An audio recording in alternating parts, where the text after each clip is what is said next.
बिस्मिल्लाहिर्रहमानिर्रहीम। अस्सलाम वालेकुम व्यूअर्स, दी सेहत चैनल में आप सबको वेलकम। मैं हूं अदील मंसूर। आज हम आपसे बात करेंगे मैलाडेप्टिव डे ड्रीमिंग के बारे में, जिसे कहते हैं ख्यालों की दुनिया में रहना। ये क्यों होता है और इससे हम कैसे बाहर निकल सकते हैं। तो चलते हैं अपनी वीडियो की जानिब। अगर आपने हमारे चैनल को सब्सक्राइब नहीं किया तो अभी सब्सक्राइब कर लीजिए और बेल आइकन को प्रेस कर दीजिए। व्यूअर्स, काम के दौरान ख्यालों की दुनिया में रहना या ख्वाबों में खो जाना एक आम सी बात है। माहिरीन का कहना है कि हम अपने दिन का तकरीबन 47% ख्यालों में गुजारते हैं। हम रोज़मर्रा के काम के दौरान बहुत सारी बातों को एक साथ सोच रहे होते हैं, जो एक नॉर्मल रूटीन की बात है। लेकिन अगर ये रवैया बढ़ जाए तो ये तशवीशनाक बन सकता है, क्योंकि ये आपके काम में मुदाखलत पैदा करने के साथ काम में खलल पैदा करता है। अब हम बात करते हैं कि अगर कोई दिन भर ख्यालों की दुनिया में खोया रहे तो क्या होता है। हम अपनी रोज़मर्रा की ज़िंदगी के कुछ मामलात के बारे में इतना ज़्यादा सोचते हैं कि हमें लगता है कि जो कुछ हो रहा है वो हकीकत है। हम इसी के बारे में ख्याली दुनिया में खोए रहते हैं। अगर ऐसा है तो ये डे ड्रीमिंग का साइन है। अब हम बात करते हैं कि इसकी वजह से अगर रोज़मर्रा के कामों में खलल पड़ना शुरू हो जाए। व्यूअर्स, जब हम सिर्फ अपनी ख्याली दुनिया के मामलात के बारे में सोचते हैं और सिर्फ ख्यालों की दुनिया में रहते हैं तो इससे हमारे कामों में रुकावट पैदा होती है। कुछ लोग अपनी ख्याली दुनिया में इस कदर मगन हो जाते हैं कि वो अपने फेस एक्सप्रेशन भी वैसे ही देने लगते हैं, जैसा कि हर वक्त मुस्कुराते रहना या उदासी का दिखना या रोने जैसी कैफियत का होना, और वो हकीकत से बहुत दूर चले जाते हैं। बाज़ दफ़ा ऐसा होता है कि वो खुद से बातें करने लगते हैं। ये भी एक आम मसला है। कुछ लोगों को आदत होती है कि वो चलते फिरते खुद से बातें करने लगते हैं, लेकिन ऐसे लोग जो दिन के वक्त ख्यालों में मगन रहते हैं वो इस आदत का ज़्यादा शिकार होते हैं। खुद अपने से बात करते हैं, गिले शिकवे करते हैं और ख़ुद ही रूठ जाते हैं। ऐसे लोगों में सोने की दिक्कत का भी सामना होता है। ऐसे अफराद जो ख्यालों की दुनिया में खोए रहते हैं, इनको सोने में मुश्किलात का सामना करना पड़ता है।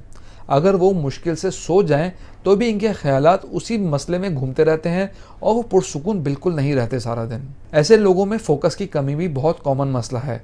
ख्यालों की दुनिया में खोए रहने वाले इंसान किसी भी चीज़ पे फोकस करने में बहुत दिक्कत का सामना करता है।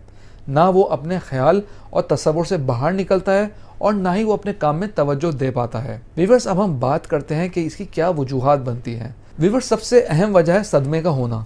किसी किस्म का दिमागी ट्रॉमा या सदमा इस बीमारी की वजह बनता है कि ऐसा शख्स अपने ख्याल में गुम हो जाता है। इसे किसी दूसरे शख्स से रब्ता रखने में नाकामी का सामना होता है। दूसरी चीज़ है एब्यूज़। किसी भी किस्म के एब्यूज़ का शिकार हो जाना भी इस मसले की वजह बन सकता है। फिर है बेचैनी वाला रवैया। किसी किस्म की बेचैनी या गलत रवैया भी इस बीमारी की वजह हो सकता है। नींद की कमी, नींद ना आने की सूरत में आप पर ख्यालात का गलबा रहता है, इसलिए आप चाह कर भी अपने ख्यालात से बाहर नहीं निकल पाते। व्यूअर्स, वीडियो में आगे बढ़ने से पहले मैं आपको रिमाइंड कराता चलूँ, अगर आप नॉलेज हेल्थ मैगजीन के मेंबर बनना चाहते हैं तो स्क्रीन पर दिए गए व्हाट्सएप नंबर पर अपना नाम और शहर का नाम लिख के व्हाट्सएप कीजिए और हर महीने नॉलेज हेल्थ मैगजीन अपने मोबाइल पर पढ़िए। तो चलते हैं अपनी वीडियो की जानिब। व्यूअर्स, अब हम बात करते हैं अकेलेपन की।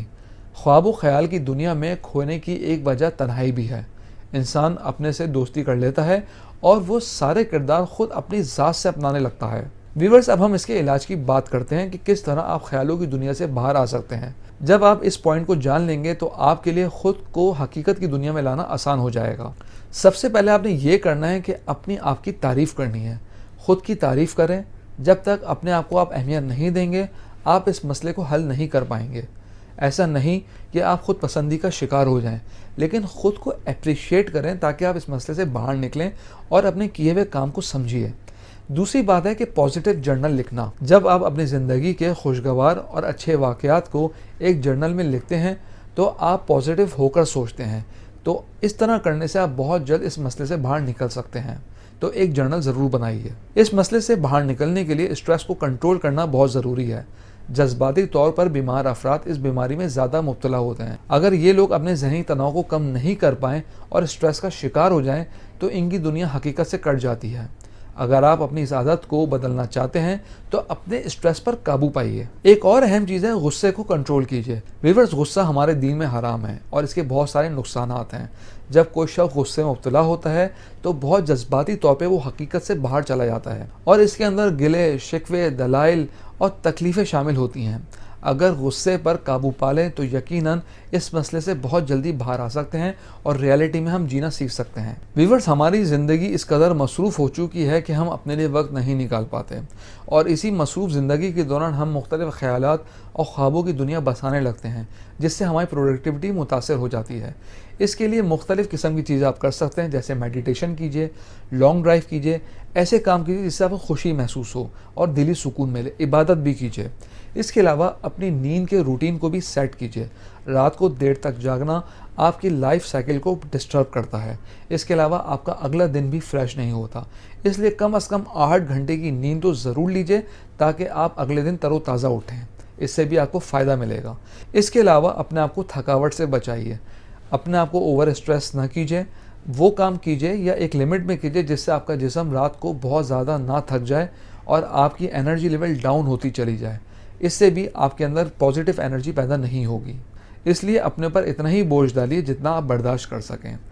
वर्जिश की आदत अपनाइए, क्योंकि वर्जिश करने से आपकी ब्लड सर्कुलेशन इंप्रूव होती है, फ्रेश ऑक्सीजन आपके अंदर जाती है, आपके बॉडी के फंक्शन बहुत अच्छा परफॉर्म करते हैं।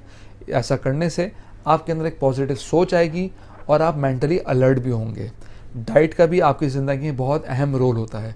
हमेशा कुदरती अच्छी ग़िज़ाएँ लीजिए, इनबैलेंस डाइट से बचिए और प्रोसेस फूड वगैरह, जंक फूड और आर्टिफिशियल फूड से अवॉइड कीजिए और सोडा ड्रिंक से भी, ताकि आपका निज़ाम हज़म भी सही तरीके से काम करे और आप मेंटली तौर पे स्ट्रॉन्ग बने। व्यूअर्स, हम उम्मीद करते हैं आज की वीडियो आपको पसंद आई होगी।